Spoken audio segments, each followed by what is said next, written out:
Hi friends, എല്ലാവർക്കും നമസ്കാരം. ഒരു പുതിയ വീഡിയോയിലോട്ട് സ്വാഗതം. ഇന്ന് നമ്മൾ ഉണ്ടാക്കാൻ പോകുന്നതാണ് റവാ വട. റവാ വട നമ്മുടെ ഉഴുന്നുവടയേക്കാളും നല്ല രുചിയുള്ളൊരു വടയാണ്. അപ്പോൾ നമുക്ക് റവാ വട എങ്ങനെയാണ് ഉണ്ടാക്കുന്നതെന്ന് നോക്കാം.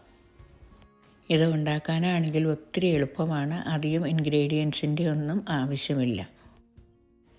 ആദ്യം തന്നെ ഈ പാൻ അടുപ്പത്ത് വെച്ച് അത് ചൂടായി കഴിയുമ്പോൾ നമുക്ക് കുറച്ച് റവ വറുത്തെടുക്കാം. ചെറുതായിട്ടൊന്ന് വറുത്തെടുത്താൽ മതി. പച്ച റവ വേണമെങ്കിൽ ഉപയോഗിക്കാവുന്നതാണ്. ഞാൻ ഉപയോഗിക്കുന്നതാണ് 2 കപ്പ് റവ. ഇത് നമുക്ക് മീഡിയം ഫ്ലെയിമിൽ കരിഞ്ഞു പോകാതെ വറുത്തെടുക്കാം.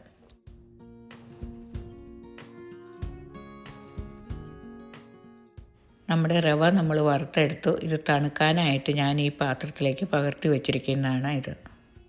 ഇനി നമുക്ക് വേണ്ടതാണ് ഒരു സവാള ഉള്ളി ചെറുതായി അരിഞ്ഞത്, 5 പച്ചമുളക് ചെറുതായി അരിഞ്ഞത്, ഒരു കഷ്ണം ഇഞ്ചി അരിഞ്ഞത്, പിന്നെ കുറച്ച് കരിവേപ്പില അരിഞ്ഞത്. ഇതാണ് 2 ക്യാരറ്റും ഒരു 4/1 ക്യാബേജും ചെറുതായിട്ട് അരിഞ്ഞു വെച്ചിരിക്കുന്നത്. ഇനി നമുക്ക് ഈ പാനിലോട്ട് 3 ടീസ്പൂൺ വെളിച്ചെണ്ണ ഒഴിച്ചു കൊടുക്കാം. ഈ എണ്ണയിലേക്ക് നമ്മൾ അരിഞ്ഞു വെച്ചിരിക്കുന്ന ഉള്ളി, പച്ചമുളക്, ഇഞ്ചി ഇട്ടിട്ട് വഴറ്റിയെടുക്കാം.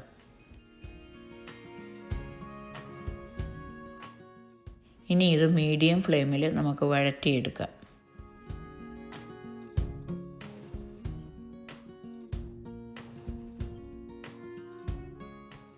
ഈ ഉള്ളി, ഇഞ്ചി, പച്ചമുളക് വഴന്ന് കിട്ടി ഇതിലേക്ക് നമ്മൾ അരിഞ്ഞു വെച്ചിരിക്കുന്ന കരിവേപ്പില ഇട്ട് വഴറ്റിയെടുക്കാം. ഇനി ആവശ്യത്തിന് ഉപ്പിട്ട് കൊടുക്കുക. ഞാൻ 1 ടീസ്പൂൺ ഉപ്പാണ് ഇടുന്നത്.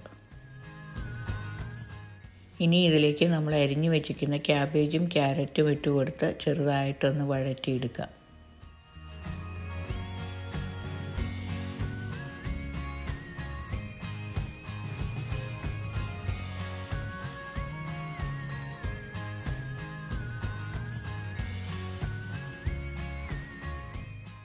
നമ്മുടെ ക്യാബേജ് ആൻഡ് ക്യാരറ്റ് സോഫ്റ്റായി കിട്ടി. ഇനി നമുക്കിതിലേക്ക് 3 ഗ്ലാസ് വെള്ളം ഒഴിച്ചു കൊടുക്കാം.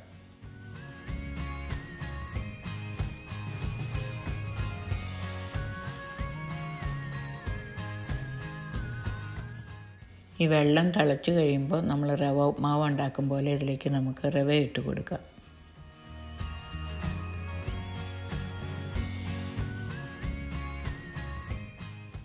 നമ്മുടെ വെള്ളം തിളച്ചു. ഇനി ഇതിലേക്ക് നമ്മൾ വറുത്ത് വച്ചിരിക്കുന്ന റവ ഇട്ട് കൊടുത്ത് കണ്ടിന്യൂസ് ഇളക്കി കൊടുത്തുകൊണ്ടിരിക്കുക, അത് കട്ടയാകാതിരിക്കാനായിട്ട്.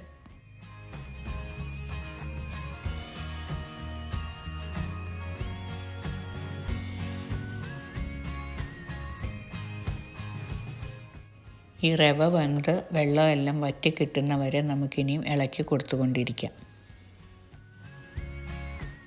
ഇത് കണ്ടതിൽ കട്ടയൊന്നും പിടിച്ചിട്ടില്ല. കട്ട പിടിക്കാതിരിക്കാനായിട്ട് ഞാൻ ഇച്ചിരി അധികം വെള്ളം ഒഴിച്ചു കൊടുത്തത്.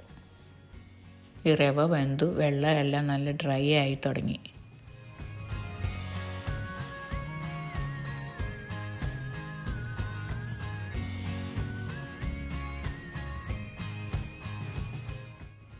ഇത് നന്നായി വെന്തു. ഞാൻ തീ ഓഫ് ചെയ്തു.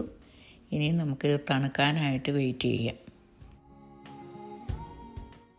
ഇത് തണുത്തു. ഞാൻ ഈ പാത്രത്തിലേക്ക് ഇത് പകർത്തി വെച്ചു. ഇതിനകത്ത് എന്തെങ്കിലും കട്ടയായിട്ടുണ്ടെങ്കിൽ അതെല്ലാം ഉടച്ചെടുക്കുക. ഇനി നമുക്കിത് ചെറിയ ബോളുകളായിട്ട് ഉരുട്ടിയിട്ട് ഉഴുന്നുവട പോലെ ഷേപ്പ് ചെയ്തെടുക്കാം. ഉഴുന്നുവട പോലെ ഇതുകൊണ്ട് ഫിംഗർ കൊണ്ട് ഹോളിട്ട് കൊടുക്കാം. അല്ലെങ്കിൽ ഉഴുന്നുവടയുടെ അച്ചുണ്ടെങ്കിൽ അത് ഉപയോഗിക്കാവുന്നതാണ്.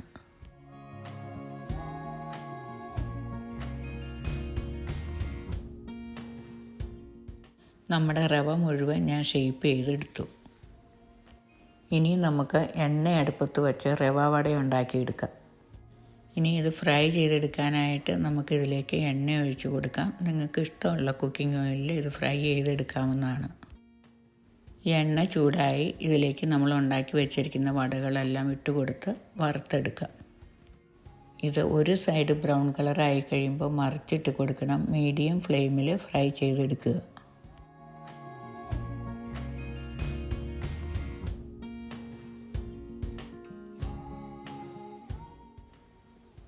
ഇനി നമുക്കിത് മറിച്ചിട്ട് കൊടുക്കാം.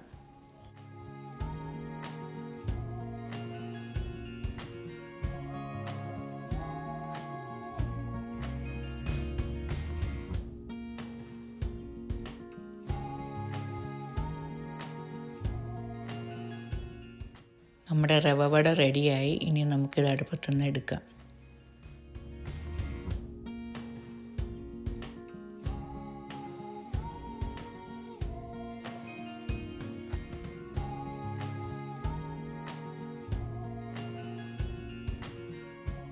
ഇത് കണ്ടോ, നമ്മുടെ റവ വട നന്നായി വന്നിട്ടുണ്ട്. അതോണം നമ്മുടെ ഉഴുന്നുവടയേക്കാളും നല്ല രുചിയുണ്ട് ഇത് കഴിക്കാനും.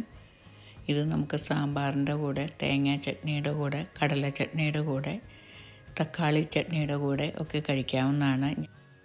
ഞാൻ ടൊമാറ്റോ ചട്നി ഉണ്ടാക്കി അതിൻ്റെ കൂടെയാണ് ഈ റവ വട കഴിക്കാൻ പോകുന്നത്. ഇനി നമുക്ക് ഇതിൽ നിന്ന് ഒരു പീസ് കഴിച്ച് നോക്കാം.